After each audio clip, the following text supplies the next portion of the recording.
everybody. I'm Steve Green, and of course, Bill Whittle and Scott Ott here, and this is your Trifecta grab bag. Fasten your seatbelts. It's going to be a bumpy ride. No, we're too smooth for that. All right, first question, Bill. President Obama was at Buckingham Palace Tuesday offering a toast to Queen Elizabeth, but ended up toasting over the British national anthem. We've got a clip of it. Watch. Ladies and gentlemen, please stand with me and raise your glasses as I propose a toast.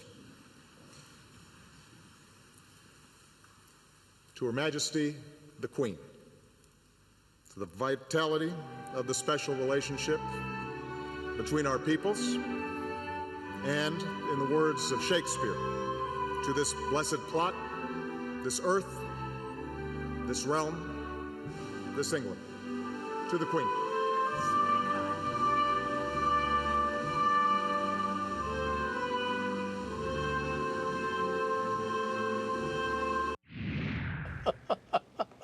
Oratory so stirring it queued up the band. Bill, Obama's there for the G8 summit. He's also getting back to his Irish roots. I'm sorry, it's in the script. What do you make of this whole European vacation? It's smart diplomacy, baby.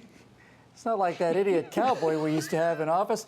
God knows he probably would have stepped on her national anthem or something absurd like that. That's all I can do, honestly, is keep coming back to what would they have said about George W. Bush in that situation? What would they have said? He signed the registry May 24th, 2008, right?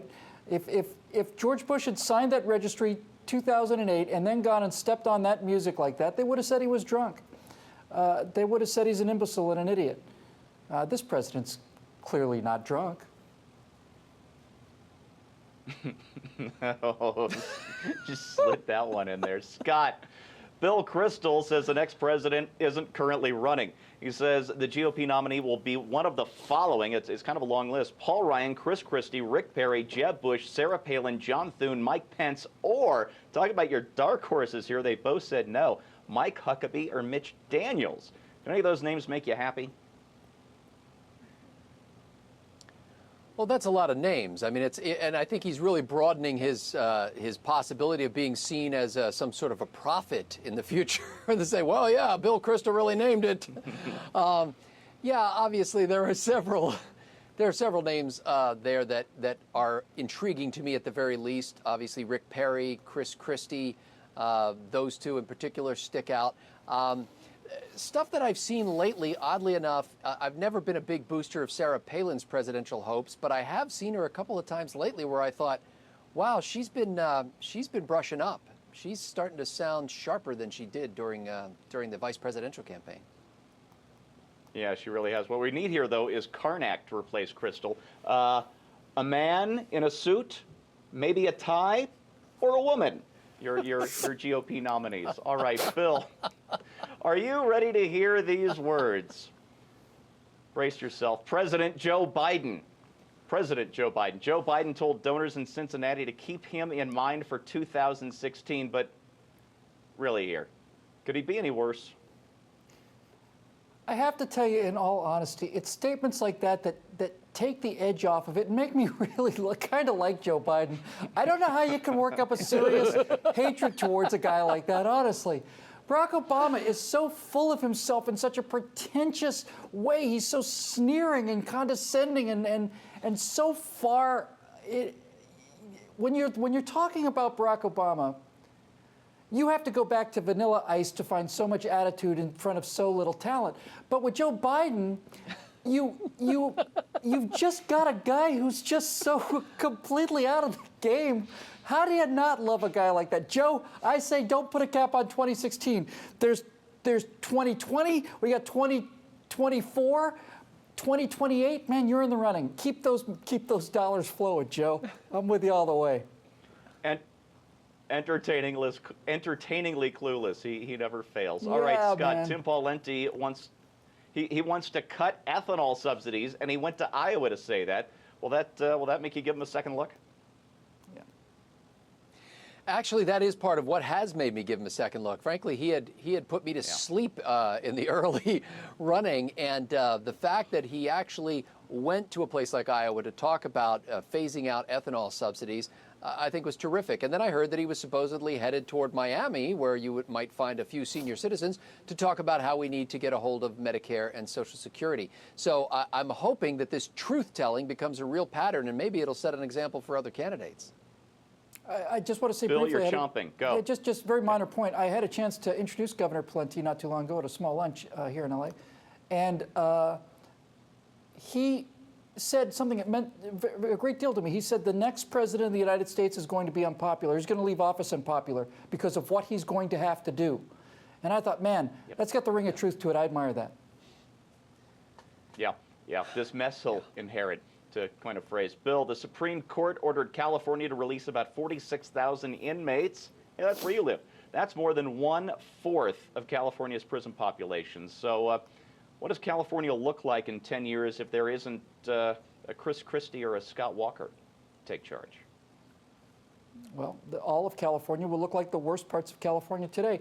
Victor Davis Hanson here at Pajamas Media had a remarkable story about, I think just went up today or yesterday, about the lost paradise of California and how things are just going off the rails and deteriorating. These prisoners were released because some judge somewhere says they're not getting sufficient health care. I think that was the reason. And so not any health care, sufficient health care. They had to be released. And so that judge's decision will not cost thousands of people their health care. It's going to cost thousands of people their lives. Thousands of people are going to die as a result of this decision.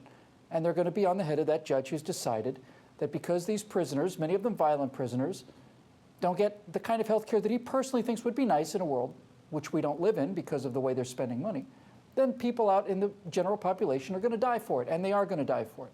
They're going to be murdered for it, they're going to be robbed for it, they're going to be raped for it, and everything else. It's going to happen. There's no question it's going to happen. Behold our current judicial system. Scott, go for it.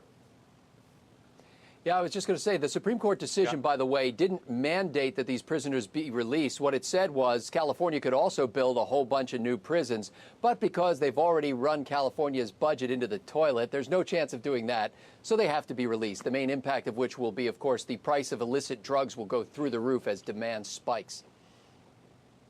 To add something to Bill's point, I spent 2 years living in the Tenderloin of San Francisco. I know just how bad the worst of California is. It ain't pretty. Scott, President Obama visited Westminster Abbey on Tuesday and signed the guest book. Oh, Bill just talked about this. May 24, 2008. Time travel. He can do anything. Scott, do you think Obama's glory days have passed him by?